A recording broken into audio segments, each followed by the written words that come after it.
everybody, to another episode of Seasons Ebb and Flow. Thank you for being here. I am very excited to interview Colleen. She is a friend of mine and she has a wonderful program. She is a coach, and I'm going to let her tell us a little bit about what she does. And today we are going to be talking a little bit about the divorce story that we embrace, the story about our marriage, the story about ourselves, the story about the divorce and how it affects us, and how the story we choose can change the trajectory of how the future of our lives. But I'm first going to let Colleen tell us a little bit about herself and what she does. Well, thank you, Lee. It's good to be here. My name's Colleen, and I am twice divorced. So I am qualified to be here. And what I do for my day job is I am actually a drinking coach. I work with high achieving professional women to reduce their alcohol consumption by 80%. You don't have to quit, but you do have to do the work and commit to your personal growth. And so I guide women through that process because so much out there is, it's all or nothing. You either have to get sober, and so many of us get in the weeds, especially with divorce. I mean, that's how I know all about this. And so I have an alternative path that is really like the name of my podcast is It's Not About the Alcohol. It's about healing your relationship with yourself and showing up, because if you felt powerful and competent and confident and playful in your life, you would drink like somebody who feels powerful and confident and playful in your life. And so I help women, adjust their approach to life from the inside, working with their emotional states, working with their thought processes and their energy and their stories, as we're going to talk about today, instead of focusing on their behavior, which, as we know, if you've ever gone on a diet, restricting your food intake usually is a yo-yo situation. Same thing with alcohol. People get on and off the wagon, and it really just perpetuates the idea that you need to worry about it or work on it. And the truth is, no, you just need to become the version of you who doesn't hold yourself back or shoot yourself in the foot. Yes. All right. That was wonderful. And she will talk at the end just a little bit about her program. Her program's amazing. And so I encourage everybody to investigate it if you have any interest. And so let's just start off. What were some of the lessons that you learned about yourself post your first divorce and then your second divorce? Because as we get older and grow over time, we are constantly learning and growing. And divorce brings up a lot of change and lessons. Yeah. Well, I learned that wherever you go, there you are. And that the sooner I am able to figure out how I am the source of my own distress, my thoughts about my husband's thoughts, or my feelings, or the way I'm showing up, what I am putting up with, the sooner I can take full responsibility for why I feel the way I feel and take the corrective actions to take care of myself instead of waiting for somebody else to change or give me permission or approval. Like, my needs are not a group project, Mm. and my needs are not negotiable. And trying to bend into somebody else's expectations or sacrifice my own happiness to make somebody else happy, turns out neither of those strategies are effective. So what I learned is that I am responsible for my life. I am responsible for my own happiness, whether I'm in a relationship or not. Mm, yeah, that makes so much sense. I definitely, when I looked back on my marriage, I realized that there were a lot of periods where I was very unhappy and lonely, and some of that was tied to the dynamic between us, but some of it was just me. I wasn't fulfilled in my own day-to-day life, and in my mind it was because of him and the way he acted, and there was so many things that I wasn't doing to help find fulfillment, and I was looking to him to provide that, and nobody else can make you happy, and Yeah. you have to tap into that. And so I had a lot of learning to do, and I think post-divorce, it's really healthy to take that time, not date, and find things that light you up and relearn how to find joy for yourself and fulfillment. And I, Yeah. For yeah. me, a lot of it, when I look back, my first husband and I got together when we were still in college. I mean, I wasn't even 18 the day I met him, and we were married at the age of 20 and very happy, but we were both perfectionists, very, very driven. You know, by the time we were 23, we had adult full-time post-college jobs. We had purchased our first five-bedroom home, two brand new cars, and then started having kids immediately. And I was on track to be what I thought a successful adult was. And Mhm. I was so listening to the programming of what I was supposed to want and who I was supposed to be and what my life was supposed to look like, that required me to disconnect from the felt experience of Mhm. that life. And my brain was so dopaminergic. I was always thinking I would be happy when, as Yes. soon as this happens or that happens. And my first husband was the same way. We were wired the same way. And we were together 22 years and had four children.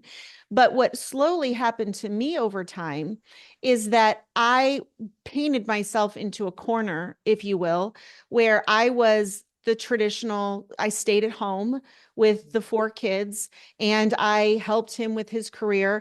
And all of that is fine and good, but I lost myself.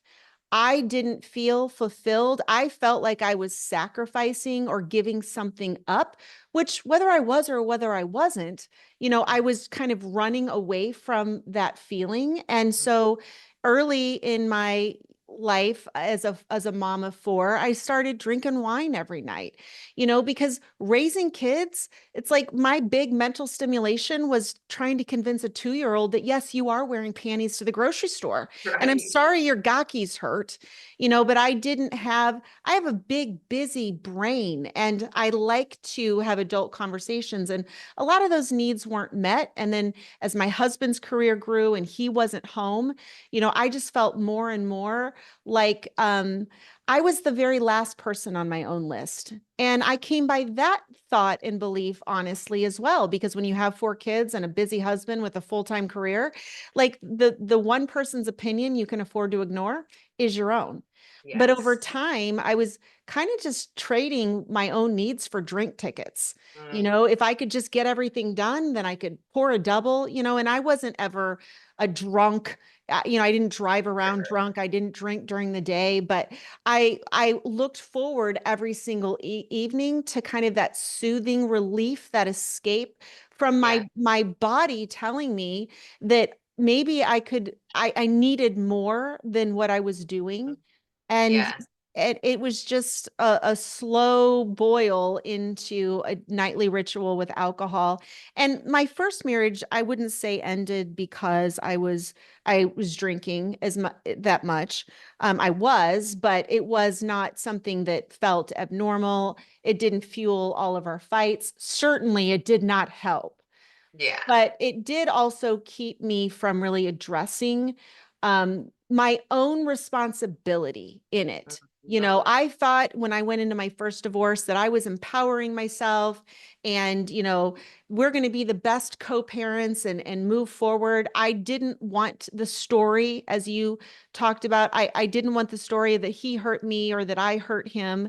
And I Mhm. was frustrated with his, needing to cling on and have those below the belt, hits and stuff. It was very hard to navigate.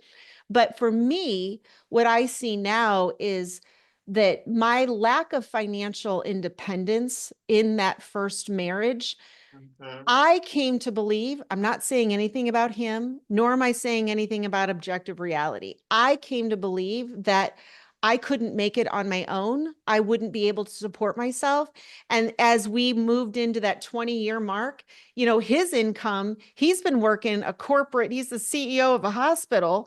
and he's making all this money, and I didn't teach very long and let my license go. And so as I looked at the divorce process, I'm sitting here facing how I can't sustain the lifestyle that me and my kids are used to. Yeah. And I believed that. And so it Mhm. turns out, I did alone and I cried and I grieved the marriage, but then I still had that belief that I wasn't going to be able to support myself. And in comes a knight in a white shiny Porsche, and Right. I just picked up where I left off. And Jumped right on board. pretty soon, instead of having 4 kids, I had 7. And instead of one husband, I had 2 that I was accountable for. And then went into that second marriage, really even thinking that I was being rescued, but ultimately having given away my own power. Like, I don't want to be rescued. Completely. I want to do my Yes. own thing. And so ultimately, that led to really not a great fit in that marriage. I don't know how long it would have lasted no matter what. But also, I then started drinking even more and more to Mhm. cover up the fact or deal with the fact that I felt so disempowered and Yeah. disenfranchised, because now a second marriage, I'm not running all the checkbooks like I did in my first marriage. And I just felt, kind of like really well paid help is what I felt like. Yes. Yeah. So you had not tapped into that power that you knew was in you. And so you were just in the same situation, different environment, slightly different roof over your head, but the feelings about yourself were the same. And that Yeah. feeling like you weren't having the impact on the world and the stimulation that you wanted. Well, I wouldn't have even been able to articulate that at the time. I had a lot of unprocessed feelings, and I projected all of my resentment onto my second husband. Yes. That I had to wait for him, on him. I had to handle all of the household stuff, and I was very frustrated with that. I wouldn't have told you that there was anything wrong except him, Yes. you Oh, know. so until you felt that way, until you got divorced from him and then started to Mm. learn all of this, or Mm-mm. Mm. So what happened was I was technically addicted to alcohol. I was drinking every single day. And it got to a point in early COVID where I'm like, I don't care if I'm living in a van down by the river. I can't keep doing this, and I can't keep doing this to myself. And because it was COVID, there was really only one thing I could change, and that Mhm. was the drinking. And so I thought, you know what, I'm going to quit drinking. And so I quit drinking initially because I thought, I'm getting a divorce from this motherfucker, and I'm Mhm. not doing that again drunk. Like, if I'm doing this, I've got to bring my A game. And Yes. so what I ended up doing was I then realized, oh, I'm my own problem. Maybe it's not him at all. And Mhm. so I just kind of neutralized this. Once I spent a couple months doing work on myself, I kind of just neutralized this idea that I want to get a divorce, and just thought, no, I want to be happy. Whether that's in this marriage or out of this marriage, I'm going to be happy, and I'm not going to be attached to the results. So Yeah. I then started doing the work on myself. And 4 years later was when I had achieved, I am happy, and I'm not going to do this marriage anymore. Like, I'm Wow. happy, but I didn't blame him. It was the Yeah. best divorce ever. Like, Yeah. we didn't get lawyers. We just sat down on a weekend. I gave him the I'm sorry, it's not me, it's you speech, and Mhm. we're done. And we still lived together for another 3 or 4 months until he was able to move on, and it was very amicable. I didn't leave him. I Mhm. just decided this isn't a good fit for me anymore, and I Right. need to do my own thing. So it was a much different experience of divorce, because Yes. there was nothing to blame, no one to blame. I Yes. wish him the best. We're still friends.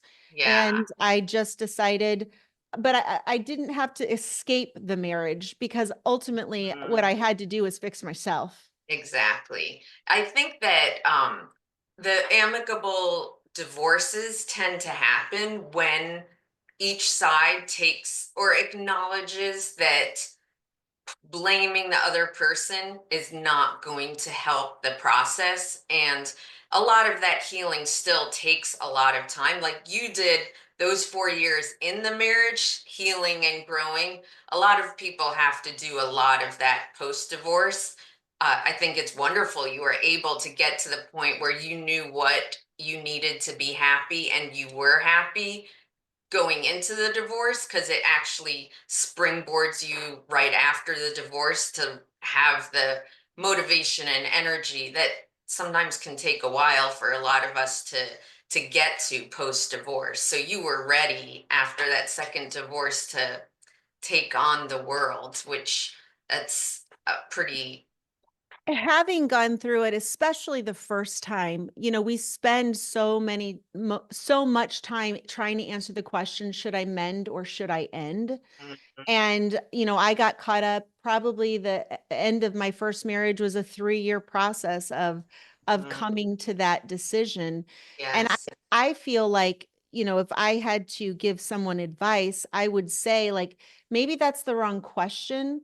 Mhm. Again, like, what is it that you need to be happy? I did change the rules in my second marriage, and I have to hand my now ex-husband a lot of credit in that, like, I was so afraid if I stopped, let's say, making him breakfast every morning because I'm going to go work on this business I'm creating, that, I couldn't work on my business because I have to make him breakfast.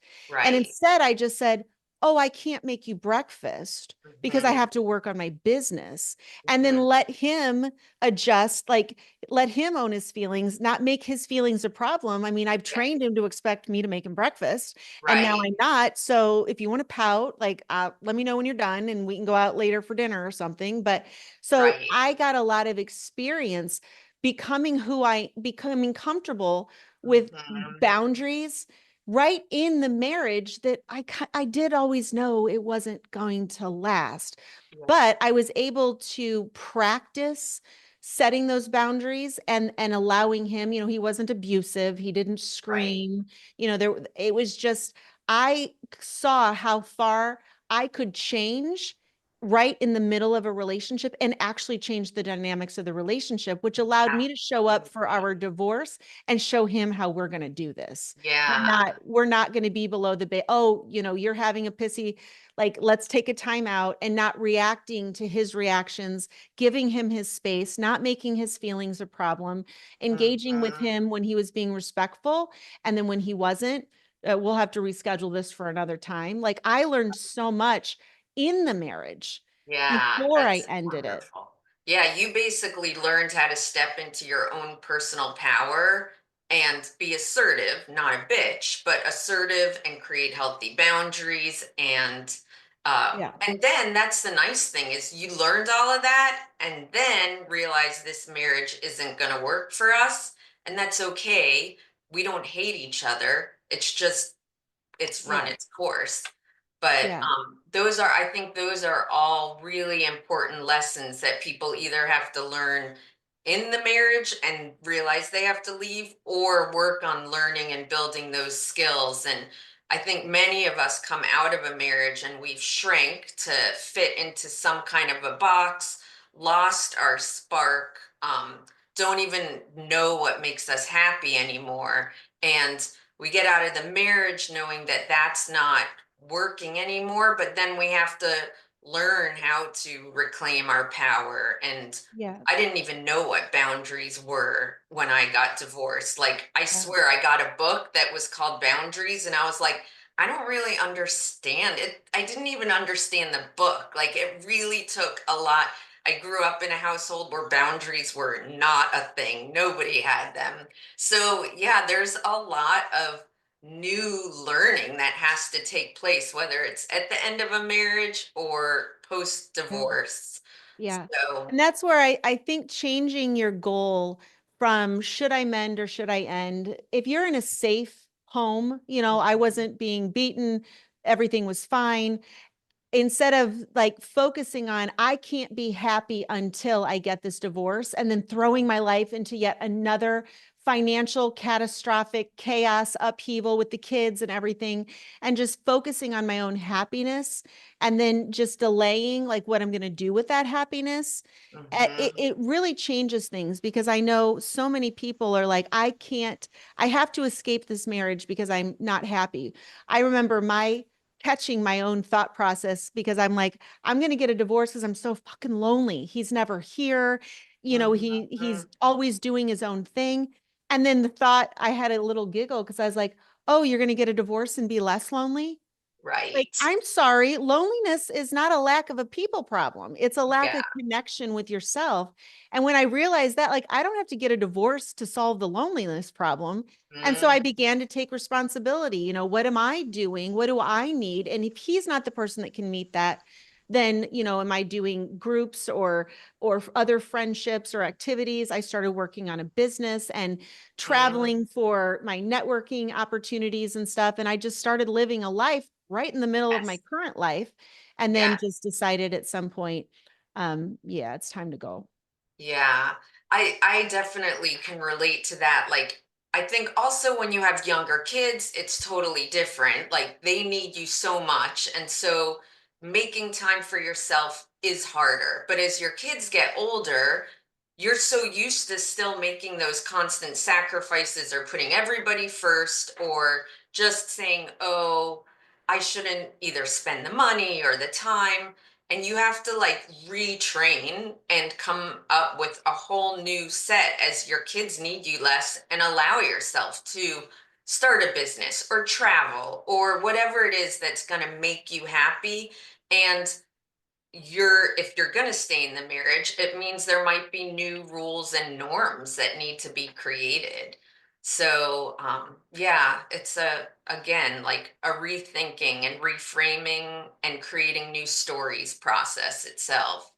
Yeah. What about for you? How did you process and handle any feelings of guilt or shame that was tied to so many people, some of my clients who are in that stay or go phase? Like they really want out, but like those feelings of guilt and shame really hold them from taking any action.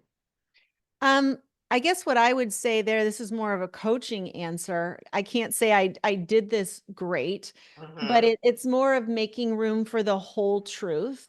You Hmm. don't, there is no one truth of I want to leave, I want to stay. And allowing both things to coexist Hmm. is a really big step in letting go of that emotional inflammation. Like you are going to feel guilty, but that guilt doesn't have to control you. You know, Yeah. all of this has to be processed. And I think there's a big difference between allowing your emotions to be there versus wallowing in them or making them be a pity party.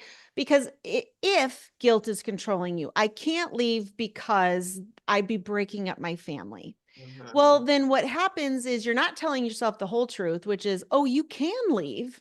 Like the whole truth is you can walk out that front door and never talk to anybody again. So let's start with the whole truth. What are you choosing to do? And if you don't acknowledge you have a choice to stay or to go, and that neither choice is perfect, like Hmm. it's going to be messy if you stay. You're going to be giving up something. And if you go, you're also going to have guilt. You know, and so if you stay and you think you don't have a choice because of the guilt, then you get all this resentment and that's going to bite you in the ass too. You Yeah. know, and then you end up having affairs or spending money you shouldn't because fuck that guy. I have to Right. stay here, you know. And so allowing your emotions to control you is, you know, a sure way to lead yourself into self-sabotage. So I think breaking any emotion you do have open into the whole truth and then Hmm. allowing, and you can oscillate back and forth, like allowing the truth of I want to leave and I'm choosing to stay because I need to go back to school and with the little kids right now, like whatever your choice is, just acknowledging that you are making that choice from a place of power. And when Yeah. you are making it from a place of power, then any pain has a through line. You know, Hmm. there's a purpose to this suffering, you know, Yes. if that makes sense. Yeah, absolutely. I even where I'm going to come to the section of a question about stories, but one of my clients believes this story has been trying to split from their partner for years actually, but the partner keeps giving them this story that the partner sees about them and the relationship and why they shouldn't go, and they embrace that other person's story and then keep the guilt and then stagnate. And so I think stories and what we believe is so important. And so now, kind of to use that as like a little bit of a transition, you have shared on a previous podcast of your own about one of your clients who had a story that was really hurting her. If you want to share a little bit about that, I think it will be really helpful for people. Well, I think it's common in a lot of marriages that experience infidelity. The person who was cheated on can use that story as a reason to remain a victim and to remain absolutely miserable. Yeah. And I have like a radical perspective on infidelity. And I'm not saying like I'm for it or anything like that, but in reality, nothing actually happened to the person who was harmed. It is Mhm. all a story. Like we are culturally programmed to see fidelity as a make or break. I mean, we don't often, if your husband runs up a bunch of gambling debt, we don't often associate that with a make or break of the marriage. Or if they get a DUI, we don't associate that with a make or break. But if they have an affair, then in our culture, why would you stay? You have to leave. You have to react as though it was the biggest betrayal of your life. And this particular client, she had found out after 20 years of marriage that her husband was like a serial philanderer. She didn't know that. And in that moment, the trauma of that, which she's traumatizing herself here because of Mhm. how she's responding and not getting the support and allowing this story, not only did it cost her the next 20 years, Right. because she was so bitter and blamed the divorce and blamed everything. She also robbed herself of the past because Mhm. now every memory that she ever had was contaminated with this. Somebody who told you, and now there's words in your head that he was out fucking somebody else right after that birthday party or whatever it is. And Yeah. so she basically, this one story. I'm not saying the marriage shouldn't have ended. I mean, it sounds like Right. he needs to get some therapy and she needs to free herself from that. But Sure. she allowed that story to rob her and her children of the past, a Mhm. relationship that might be manageable with her ex Mhm. because everybody had to go to war against what he did to her. And when Right. you look at this on a big, zoom out to the moon and look down at the earth, nobody did anything to her. Like Mhm. he didn't do this is his issue. And yes, maybe he gave her I don't even think he gave her an STD, but if something like that, well then but even that, like people give you the flu too, it's this shame and it's the learned and conditioned response that we have that your life has been ruined and he's horrible and once a cheater, always a cheater, betrayal, victimhood, and she could not shake it. Yeah. And 20 years, she was this was an intake. She was a client. And I didn't understand this had happened 20 years ago.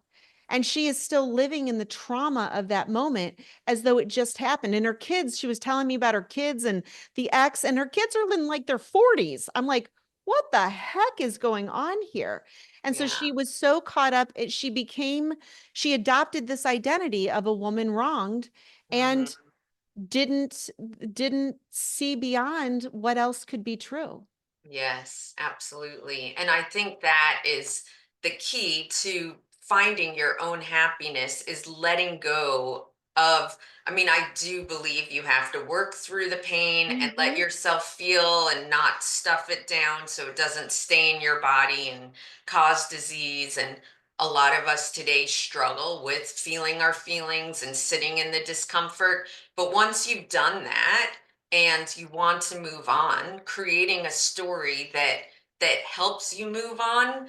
And like my ex and I are very amicable, and throughout we've pretty much done holidays together with the kids. Like for us, that was a huge priority. And but that means we both had to let go of so much hurt that did happen. And even during the divorce wasn't a pretty process for us. And uh I had to let go of control in so many ways. My ex decided he wasn't going to live in the country anymore post divorce and would be here like 20% of the time to have the kids. And so many people were like, "Have you told him how bad that is?" And I knew that he would never change his mind. I couldn't change his mind in the marriage. There was no point in like shaming him and yelling at him. There were so many things I just let go, but that made us be able to be friends again for our kids. I feel like it was such a great gift. And for me, it freed me to not like hold on to that. My kids told us that we both say the same story to them, and it's almost like like agreed that we say like we had a really good run, we had so much Yeah. fun together, learned a lot, had amazing kids, and then it ran its course. I'm like, wow, he says that too, but that was kind of how we both looked at it, and it Yeah. made it possible for us to still kind of be a family that has a different shape. Well, and what I'll say is not everybody is that lucky. Mm, And you're still going to have to deal with how you show up yeah. and not pay attention, kind of like horse blinders. For me, I like to set emotional goals. How do I want to feel about my divorce? I want to feel like we had a good run. That guy sure was cute when he's 18. I wish the best for him. He's a good dad. Yeah, he doesn't always show up when he says, and yeah, there's a little financial imbalance or whatever, but Yeah. this is my family and I want to feel positive about it. And choosing how you show up is the only way to counterbalance the toxicity that some people have to deal with. And I know I spend a lot of time fighting that somebody's going to have a bad attitude or say bad things about me. And I guess, I have heard it is not it's the conflict that kills our kids, that hurts our Yes. kids. And like at some point you do have to just let go. If somebody, I mean, you're getting a divorce for a reason. Yeah. And there's going to be some of those reasons that have the kids, and Mhm. there's nothing you can do about that. And trying to control what the other person is saying and spending your energy trying to manage someone else's thoughts and feelings is Mhm. an exercise in insanity. And Yes. so I think not everybody's that lucky, Mhm. and you can still choose your own joy and to show up in integrity and how you want to show up for your kids, because your Yes. kids will figure it out at some point. It'll be sad when they do. Hmm. Absolutely. And I think that there's certain things like I started focusing so much on myself, and I started doing Latin dancing, and that a gift that happened to me was his new girlfriend, who's now his wife, blocked me from all of their social media, which at first I was like, that's so childish. And but honestly, it was such a gift. I had no idea what they were doing. They travel a lot.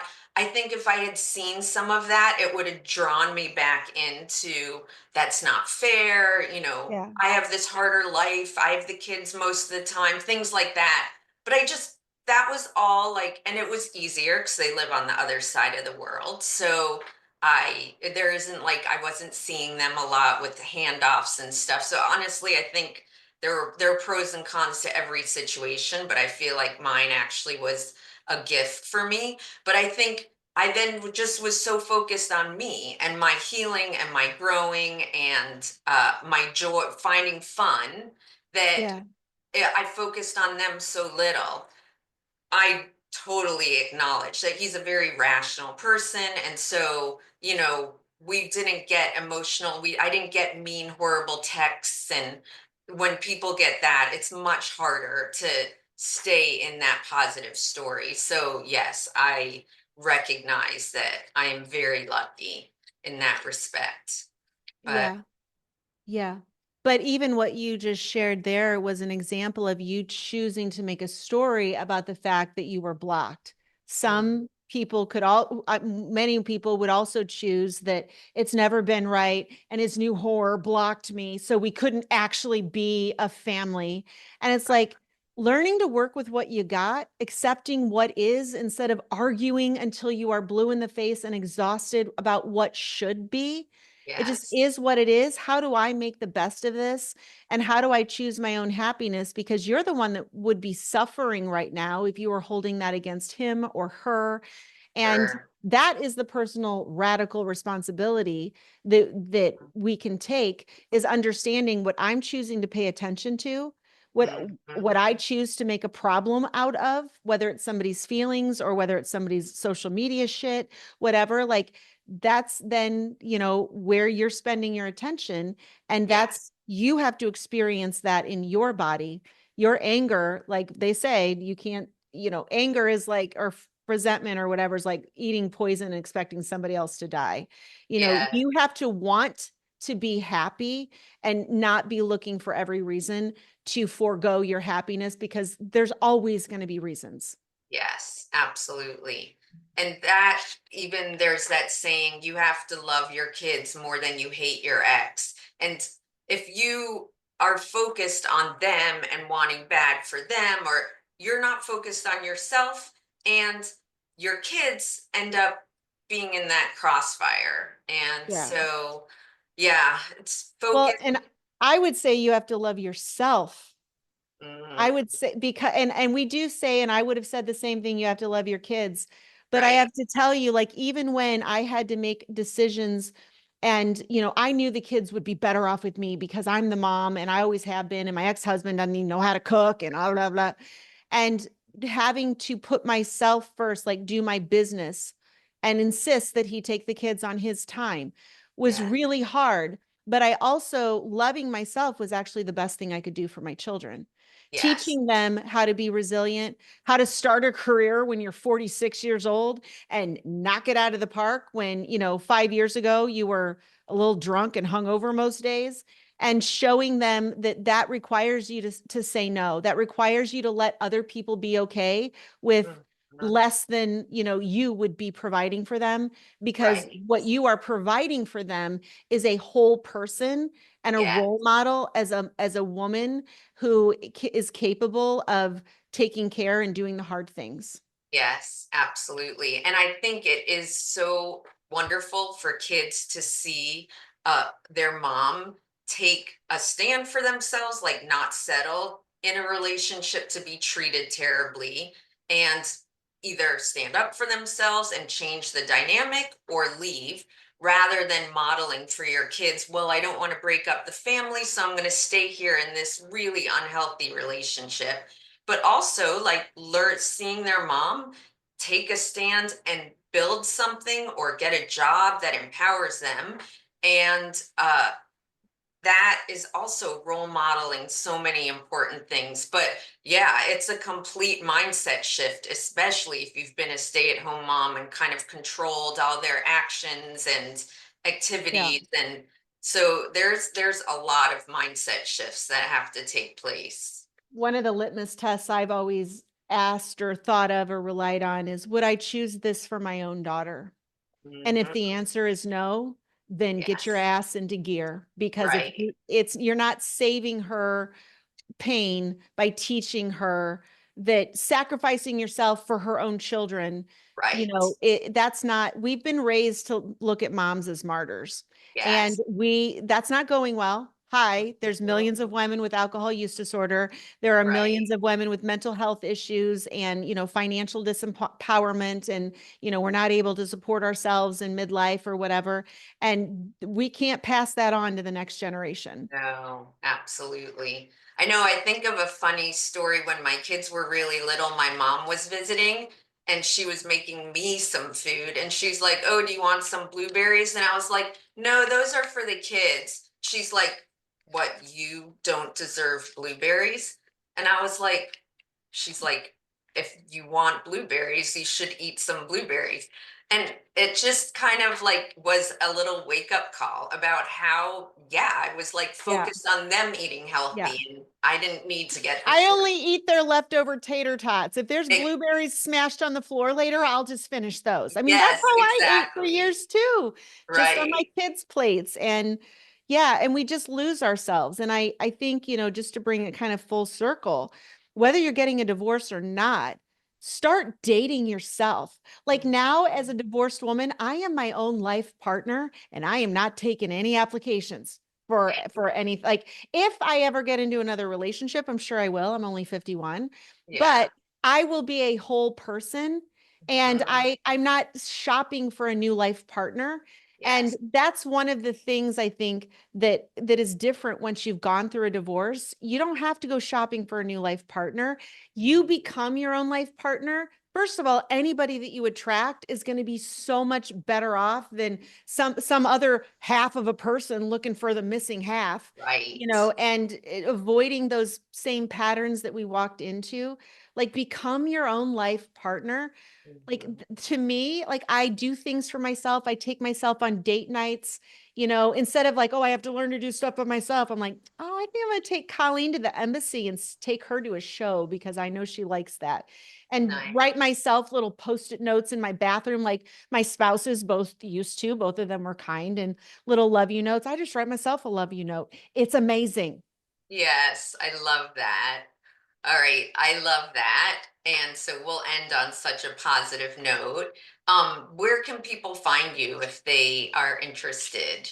My social media handles, I'm on TikTok and Instagram and Facebook as the Hangover Whisperer. Okay. So, a Hangover Whisperer, and then my podcast is It's Not About the Alcohol. Okay, wonderful. And I'll put all of that in the show notes, and I'll put a link to a little bit about your program as well if anybody's interested. And I just want to say thank you so much. This was a great conversation, and I think it will benefit a lot of people. It was So, good to talk to you, Lee. Thank you.